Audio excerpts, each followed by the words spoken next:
तर राज्यामध्ये अनेक गोष्टी चालू आहेत एकाच वेळेला. काही केल्या बीडची परिस्थिती बदलत नाही. पालकमंत्री सुद्धा बदलून बघितले पण तरीही परिस्थिती बदलत नाहीये. दुसरीकडे राज्यातल्या अन्य अत्याचाराच्या घटना, कृष्णा आंधळे, असं अनेक अनेक अनेक अनेक गोष्टी चालू आहेत. मात्र गेल्या काही वर्षांपासून महाराष्ट्रामध्ये एक मोठा तणाव वाढला, तो मराठा ओबीसी तणाव वाढला. या तणावानंतर मराठा समूहाचा अभ्यास केला पाहिजे याच्यासाठी म्हणून आयोगाची निर्मिती व्हावी असा एक प्रयत्न केला गेला. आणि ही आयोगाची निर्मिती करण्यासाठी खास मुख्यमंत्री देवेंद्रजी यांनी पुढाकार घेतला. तत्कालीन मुख्यमंत्री एकनाथ शिंदे साहेबांनी सुद्धा याच्यात पुढाकार घेतला.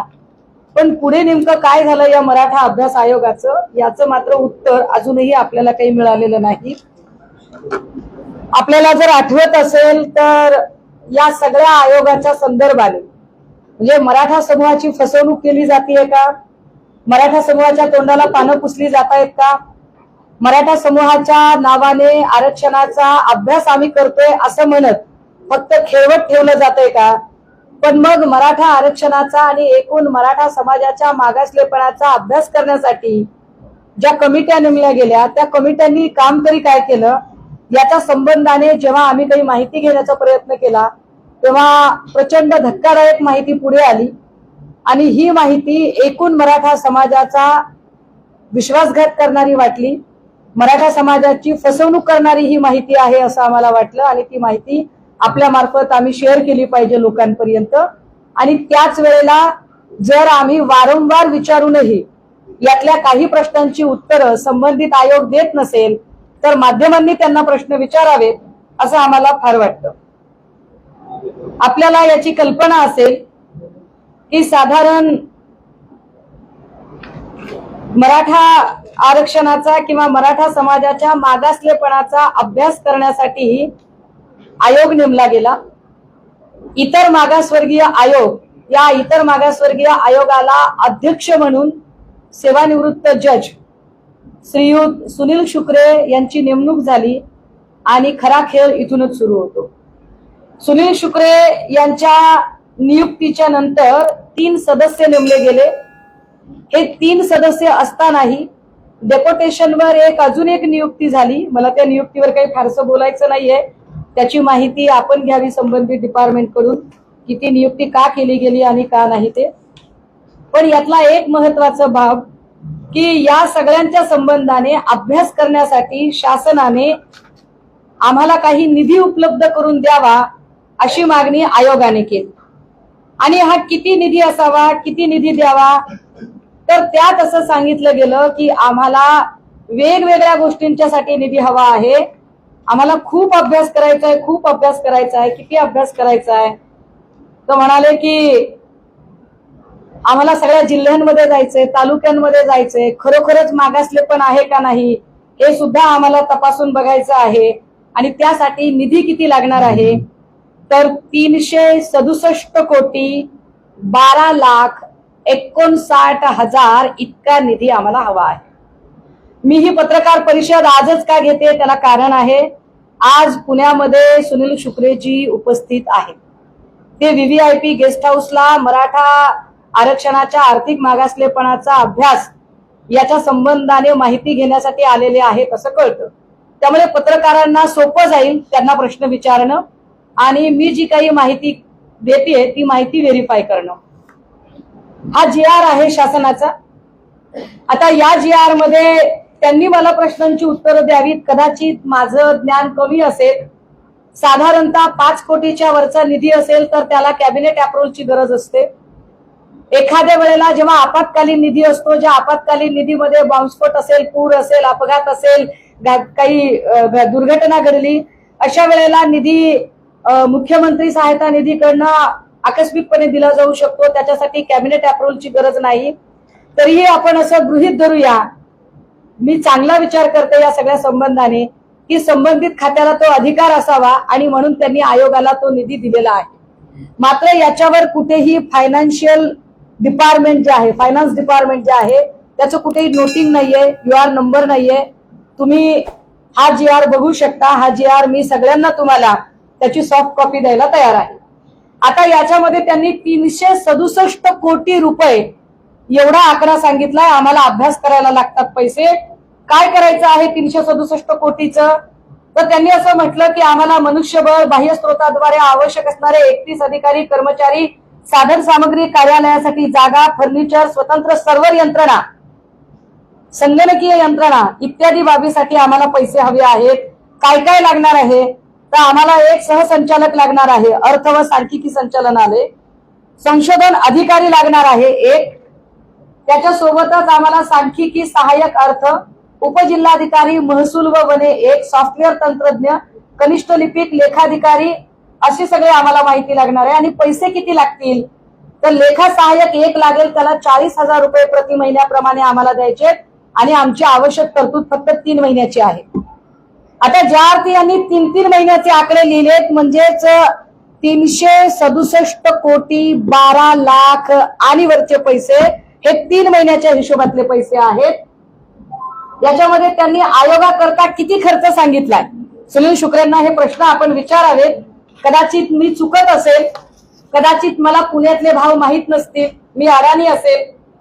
आयोगाकरिता नवीन 5,000 चौरस स्क्वेअर फूटची जागा उपलब्ध करून त्यात फर्निचर आणि हार्डवेअर अशा सगळ्या बाबींकरता आम्हाला 4.25 कोटींची गरज आहे. 4.25 कोटीमध्ये जेवढी माझी माहिती आहे त्याच्यानुसार पुण्यातल्या अगदी सदाशिव पेठ, नवी पेठ सारख्या भागामध्ये सुद्धा 1,000 स्क्वेअर फीट जागा घेऊन, विकतची जागा घेऊन बांधकाम जरी त्याच्यावर करायचं म्हटलं साधारणतः तर 2 कोटी रुपये, 2 ते 2.25 कोटी इनफ होती. 4.25 कोटीचं भाडं 3 महिन्याच्या हिशोबाने सांगितलेला विषय आहे. 4.25 कोटी रुपये भाडं सुनील शुक्रे साहेबांनी कोणत्या भागातलं दिलं असेल, कोणत्या भागातलं सांगितलंय हे मला अजूनही काही कळलं नाही. आणि या 4.25 कोटीवर कुणीही प्रश्न शासन दरबारी विचारत नाही का?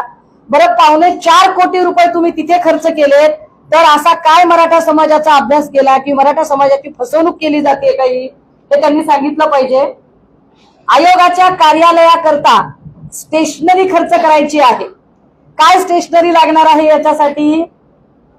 तर आम्हाला टोनर घ्यायचंय, पेन्सिल घ्यायची, इरेझर घ्यायचंय, शार्पनर घ्यायचंय. किती लागतील पैसे? 5 कोटी रुपये लागतील. आकडे आहेत, आकडे मी शेअर करणार आहे आपल्याला. आयोगाच्या कार्यालयाकरिता भाडे तत्वावर वाहन घ्यायचं आहे. लक्षात घ्या, अध्यक्षाचं वाहन आहे, उपाध्यक्षाचं वाहन आहे, तरीही एक वाहन त्यांना घ्यायचे मी समजू शकते. पण भाडे तत्वावर वाहन घ्यायचे आणि जर 3 महिन्याचा खर्च अपेक्षित धरला, आपण खर्च दाखवलाय 70 लाख रुपये. माझ्या माहितीप्रमाणे 70 लाखामध्ये इनोव्हा क्रिस्टा सारख्या 2 गाड्या विकत घेता येतील. हे कुठून म्हणजे 70 लाख रुपये हा हिशोब त्यांनी कसा मांडला? तुम्ही प्रश्न विचारावेत. आयोगाचे दौरे आणि बैठकींकरता आम्हाला 80 लाख रुपये हवे आहेत. ते दौरे आणि बैठका किती केल्या आणि त्याच्यासाठी काय नेमणूक केली तेही मी पुढे सांगेन. अध्यक्षांच्या करता एक इनोव्हा क्रिस्टा वेगळीच आहे. अध्यक्ष यांच्याकरिता एक इनोव्हा क्रिस्टा व कार्यालयाकरता एक इनोव्हा क्रिस्टा, याच्यासाठी आम्हाला डाऊन पेमेंटसाठी 50 लाख रुपये हवे आहे. आम्हाला संकीर्ण आकस्मिक खर्च पण लागू शकतो, त्यासाठी आम्हाला 30 लाख रुपये हवे आहे. आमची एकूण मागणी 6 कोटी 11 लाखाची आहे. हे फक्त याचं झालं. पुढे काय काय सांगितलंय की मुंबई येथील कार्यालयाकरता 3 आणि पुण्याच्या कार्यालयाकरता 8 खरेदी, असे एकूण 11 संगणक 20 भाडे तत्वावर उपलब्ध करून घेणे. भाडे तत्वावर संगणक आणि त्याचा खर्च आहे 15 लाख रुपये. मुंबई येथील कार्यालयाकरता 3 व पुणे कार्यालयाकरता 8 असे एकूण 13 प्रिंटर भाडे तत्वावर उपलब्ध करून घेणं. भाडे तत्वावर खर्च 6 लाख रुपये. झेरॉक्स मशीन 2 नग 5 लाख रुपये. Laptop, iPad 14.5 lakh. आता हे ब्रॉडबँड आणि या सगळ्यांचं काही मला काही त्याच्यात पडलं नाही. पण याच्यात एक विशेष आहे की त्यांनी अधिकाऱ्यांचे मानधन लिहिलेले आहे. माझ्या माहितीप्रमाणे अधिकाऱ्यांना अशा पद्धतीने, या गजा भाऊया, माझ्या माहितीप्रमाणे अधिकाऱ्यांना अशा पद्धतीने जर मानधन द्यायची असतील, तुम्ही खालच्या लोकांना देऊ शकता, परंतु जिल्हाधिकारी मुळात हे काम करताना सामाजिक न्याय विभागाचं डिपार्टमेंट तुम्हाला मदत करणारच आहे. तुम्ही सामाजिक न्याय विभाग किंवा बहुजन कल्याण विभागाचं सुद्धा तुम्ही नेटवर्क वापरू शकता.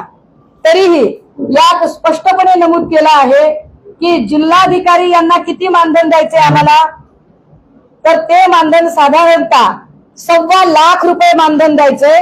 36 जिल्ह्याच्या जिल्हाधिकाऱ्यांच्यासाठी 1.25 लाख याप्रमाणे 45 लाख रुपयाचं मानधन आम्हाला द्यायचं आहे. हे त्यांनी अपेक्षित खर्चामध्ये सांगितले, जो त्यांनी खर्च मंजूर करून घेतलेला आहे. उपजिल्हाधिकारी आम्हाला 36, उपजिल्हाधिकाऱ्यांना पण मानधन देणार आम्ही 1 लाखाप्रमाणे, ते 36 लाख रुपये. तहसीलदारांना पण मानधन देणार, ते 80,000 प्रमाणे, 80,000 गुणिले 357 तहसीलदारांचं मानधन, जे 2,85,60,000 पर्यंत चाललेलं आहे. मुख्य कार्यकारी अधिकारी यांना सुद्धा किती आहेत मुख्य कार्यकारी अधिकारी, तर 360, आणि त्यांच्यासाठी 80,000 प्रमाणे 2,88,00,000. आता हे पैसे आपल्याला जर वाटेल की ते खालच्या लोकांना द्यायचे आहेत, तर असं नाही. खालच्या लोकांच्यासाठीचे पैसे अजून वेगळे आहेत. ग्रामीण व शहरी भागाकरिता शासन मान्यता प्राप्त अनुदानित, विनाअनुदानित, अभियांत्रिकी, तंत्रनिकेतन संबंधित सुपरवायझर च्या अधीनस्थ 10 पर्यवेक्षक पद नेमायचे आहेत. 16,000 आणि 13,000 पेमेंट, 30,000 पेमेंट आणि 16,000 असे लोक नेमायचे आहेत. किती पैसे झाले, म्हणजे 30,000 गुणिले 16,000 हे साधारणतः 48 कोटी रुपयापर्यंत जाते. हे 48 कोटी. त्याच्या पुढे ग्रामीण आणि शहरी भागामध्ये सहाय्यक शिक्षक, सहाय्यक जिल्हा परिषद, मनपा, नगर परिषद, अंगणवाडी सेविका, आशा वर्कर, कायम अनुदानित, या सगळ्यांना पण मानधन द्यायचं आहे, कारण काम करून घ्यायचंय त्यांच्याकडून. 1,43,000 लोक आहेत. 1,43,000 लोक जर अंगणवाडी, जिल्हा परिषद शिक्षक या सगळ्यांचे काम करत असतील, तर मराठा समुदायाच्या आरक्षण किंवा मागासलेपणाचा अभ्यास आतापर्यंत व्हायला अपेक्षित होता. 1,43,000 लोक जर नेमलेले असतील, तर ते कोण लोक आहेत? त्या 1,43,000 लोकांची यादी यांच्याकडे उपलब्ध असेल का? 1,43,000 लोकांकडून असं काय काम करून घेतलेलं आहे? महापालिका आयुक्त 27, एका महापालिका आयुक्ताला 1,25,000 असे 27 महापालिका आयुक्त, ज्यांना साधारणतः 33,75,000 मानधन. खरं तर सगळे जिल्हाधिकारी आणि महापालिका आयुक्तांनी सुद्धा याच्यावर क्लॅरिफाय करावं लागेल. उपायुक्त प्रशासन महानगरपालिका यांना 1 लाखाप्रमाणे 27 लोक आहेत, 27 लाख रुपये. सहाय्यक आयुक्त 80,000 प्रमाणे साधारणतः 750, याचे 6 कोटी रुपये होतात. हे आकडे सगळे गरगरवून टाकणारे आकडे आहेत. या आकड्यांमध्ये पुढे त्यांनी प्रगणकांचे आकडे अजून वेगळे लिहिलेले आहेत, आणि या प्रगणकांमध्ये सुद्धा त्याचे वेगळं मानधन. जर एवढे सगळे लोक नेमले असतील आणि एवढे पैसे असतील, तर मराठा आरक्षणाचा किती अभ्यास झाला, मराठ्यांचं सामाजिक आर्थिक मागासलेपणाचा आतापर्यंत किती अभ्यास केला, हे त्यांनी सांगावं लागेल. कारण आणि विशेष गोष्ट की जर संशोधनासाठी हे सगळे लोक आहेत, तर मग गोखले इन्स्टिट्यूटला त्यांनी का पत्र दिलं? हे माझ्याकडे गोखले इन्स्टिट्यूटचं एक पत्र आहे. गोखले इन्स्टिट्यूटला त्यांनी सरळ सरळ सांगितलेलं आहे, हे कार्यालयीन खर्च देयकाचं एक वेगळं पत्र, जे 4,54,000, पण याच्या सोबतच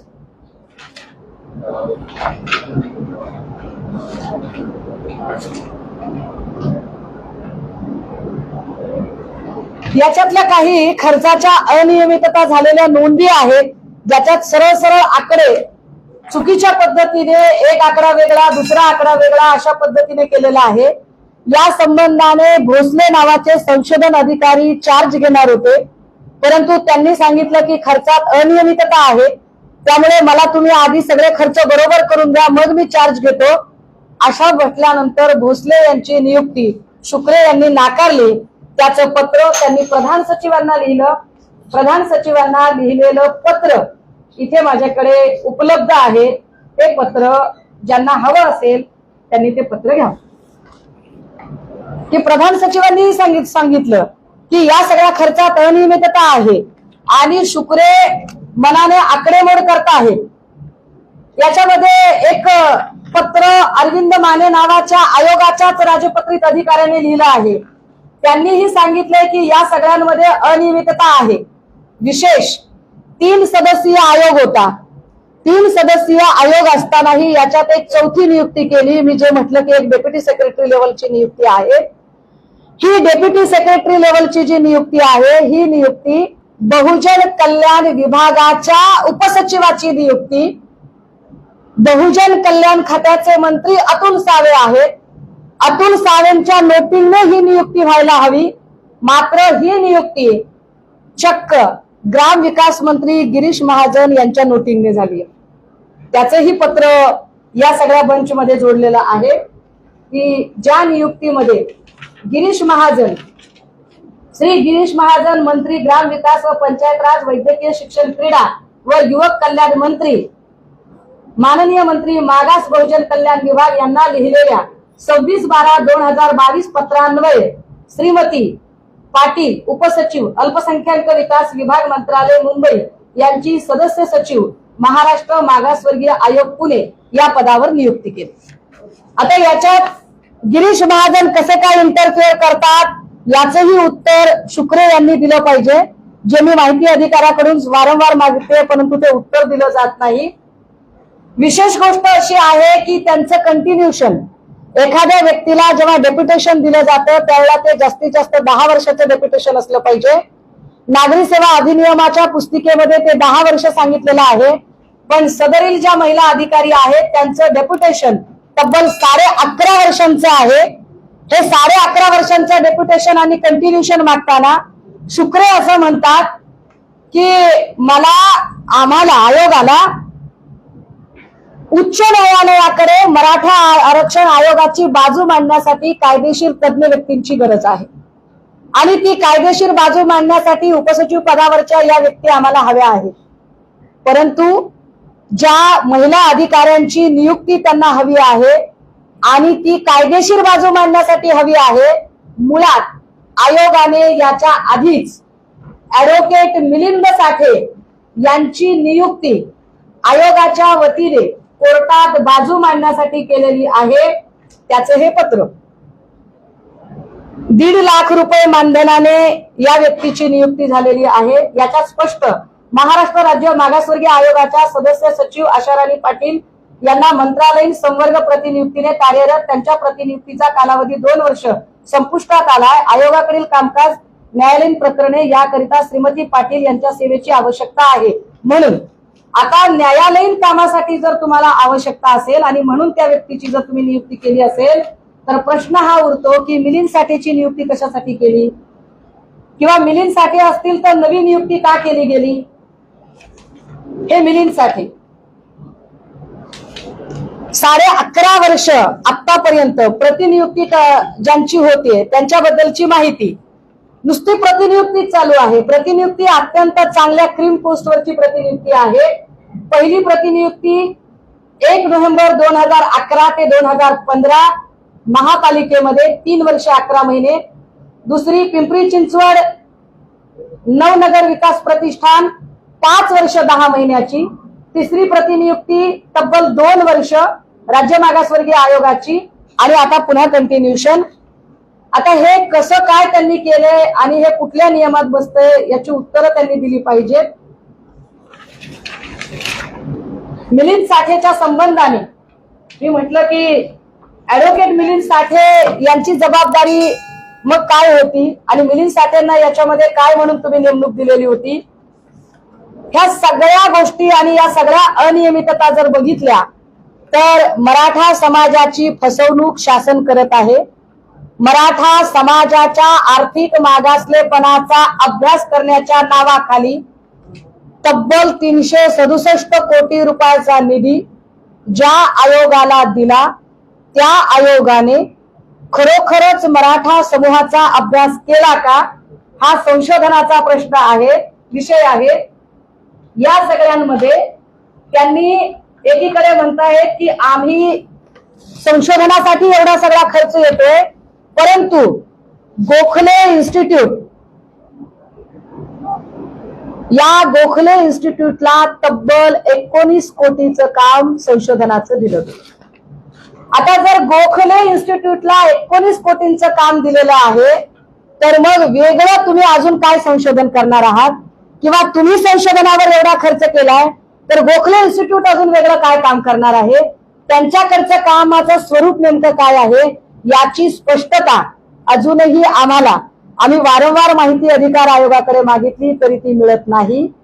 याच्यात अजून धक्कादायक बाब अशी की ज्या उपसचिव पदावरच्या बाईची नेमणूक केलेली आहे, या बाई त्यांच्या खाली असणारी 2 पद खाली जो कॅशियर आपण ज्याला साध्या भाषेत म्हणू शकू, की जो आहरण अधिकारी आहे, ज्याच्या नावाने देयक निघतात, ती पोस्टच भरली नाही आणि त्या पोस्टवरून सह्या करून उपसचिव पदावरच्या महिलेने स्वतःच बिले काढली।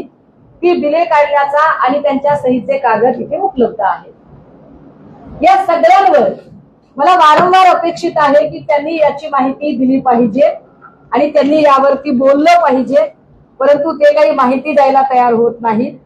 आम्हाला ही गोष्ट का महत्वाची वाटते, ज्या मराठा आरक्षणासाठी मनोज जरांगेंनी अवघा देहपणाला लावला, अनेक मराठा बांधवांचे जीव गेले आणि ज्या मराठा आरक्षणाच्या निमित्ताने एक महाराष्ट्रातलं राजकारण तापवलं गेलं, त्या मराठा आरक्षणाचा मुळात अभ्यास झाला की नाही, शुक्रे तो अभ्यास करताहेत की नाही, शुक्रेंना हा प्रतिनियुक्तीचा JR ज्यांना पाहिजे असेल 10 वर्षाच्या नंतरचा, ज्या महिन्याचे आम्ही उल्लेख केला त्याच्या संदर्भात, शासनाचं जे धोरण आहे त्या धोरणामधले त्यांचे जे आकडे आहेत ते आकडे जर बघितले दिलेले तर या आकड्यांमध्ये सुद्धा प्रचंड बदल दिसतो।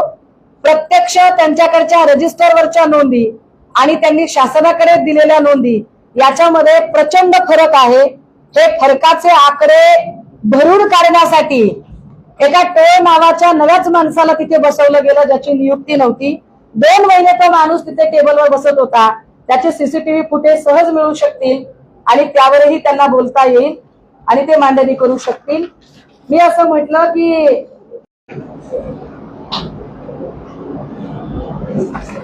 आणि या पत्रामध्ये फायनान्शियल डिपार्टमेंटचं नोटिंग का नाही, फायनान्शियल डिपार्टमेंटला ते विचारता येणं शक्य नाही का, या सगळ्या संबंधाने माहिती मागण्यासाठी शासनाकडून पहिल्यांदा श्री राजीव भोसले संशोधन अधिकारी तथा आहरण व संवितरण अधिकारी यांचे आदेश झाले होते, पण त्यांनी कॅशबुक मध्ये अनियमितता असल्याचे निदर्शनास आणून दिले आणि या व्यक्तीची नियुक्ती झाली नव्हती।